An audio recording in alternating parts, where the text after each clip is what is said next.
Here we got a beautiful 55 Chevy. Tell first year for the shoebox design, classic shoebox design. It's kind of like in a dark pink color, obviously with the modern clear coat. I remember back in the day, you know, you'd see these cars even in 1972. They're rusted out up in north, but you know, typically where they rusted out was right here. And but you know, they sell replacement parts for that stuff today. It's easy to get parts for Chevys, man. And you know, these are real hardcore people bringing out these classic cars in this weather. So you got your airplane motif up there on the hood, 5-spoke wheels. It's a Belair. It's not a 210. You know, it's a top of the line 55, and you can figure out where to put the gas in it. You know, later on they had it where you had to put it in behind the tail light. You had to flip open the tail light.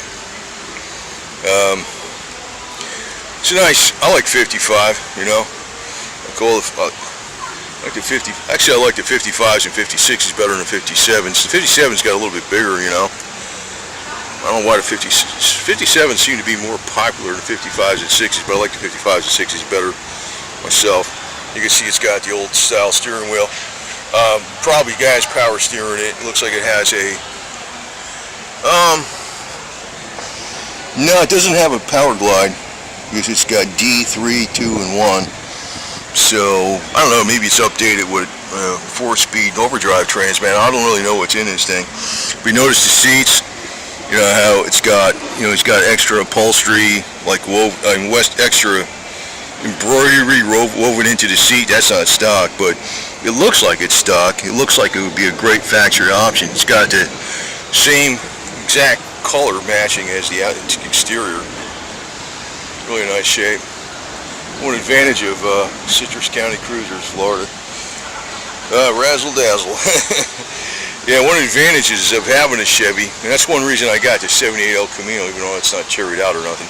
And she said, man, it's a lot easier getting parts for that damn thing. That was one of the reasons I got rid of that 69 Roadrunner way back when, even though it was a rag top and I knew it was rare. I was afraid to drive it, you know, crack it up. But, well, they didn't have the internet back then. You know, the internet makes it easy to get parts, but I love Mopars, but the deal is, if you get a Mopar, every single thing you buy on it is usually about twice as much money. Chevy's the way to go, man. Just for, you know, if you want to be economical more. But I like Chevy, so I like all of them, actually, to tell you the truth.